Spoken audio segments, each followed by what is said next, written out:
Fraksi Partai Gerindra DPR RI mendukung penuh penyelesaian revisi Undang-Undang (UU) Migas dan mengungkapkan kecurigaan adanya pihak-pihak yang berusaha menghalangi proses tersebut.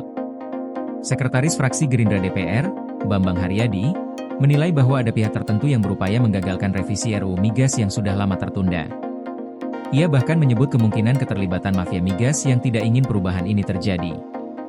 Kami mencurigai adanya pihak-pihak tertentu atau mafia migas yang berupaya menjegal revisi UU Migas, kata Bambang Haryadi kepada wartawan pada Rabu, 24 Desember 2025. Bambang mengungkit kembali pembatalan beberapa pasal penting dalam UU Migas yang sebelumnya mengatur eksistensi BP Migas.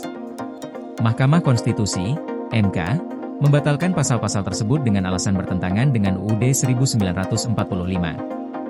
Menurut Bambang, putusan MK tersebut justru semakin mempertegas posisi negara dalam pengelolaan sektor hulu migas.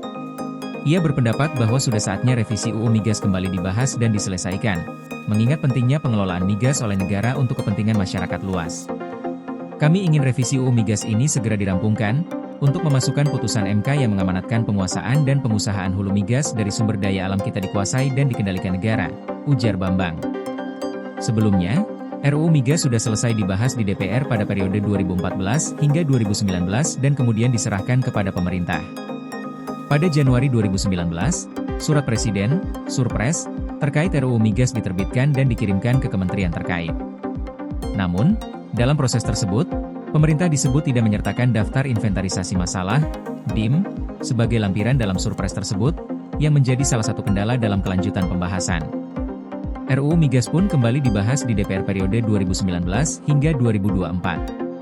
Meskipun rancangan undang-undang ini sudah disinkronkan dan diharmonisasikan di tingkat badan legislasi, Balek, DPR, akhirnya RUU tersebut masih tertunda dan tidak dapat dilanjutkan ke tahap Badan Musyawarah, BAMUS, untuk diparipurnakan.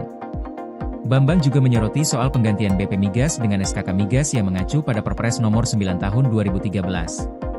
Namun, Bambang menjelaskan bahwa Perpres tersebut hanya bersifat sementara untuk mengisi kekosongan hukum setelah pembubaran BP Migas yang diputuskan oleh MK. Perpres Nomor 9 Tahun 2013 tentang SKK Migas itu sifatnya sementara guna mengisi kekosongan hukum pasca putusan MK. Karena keberadaan BP Migas ditafsir MK bertentangan dengan amanat UUD 1945 sehingga dibubarkan, kata Bambang. Meskipun SKK Migas telah berfungsi, Bambang merasa bahwa keberadaannya tidak bisa menjadi solusi permanen dan membutuhkan dasar hukum yang lebih jelas. Bambang juga menekankan bahwa sudah lebih dari 13 tahun sejak putusan MK yang membatalkan BP Migas karena dianggap bertentangan dengan konstitusi.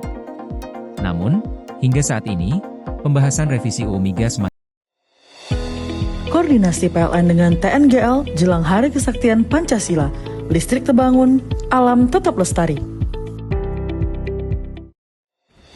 Panen perdana garam Aceh. PLN hadirkan energi untuk UMKM di momen menyambut Hari Kesaktian Pancasila.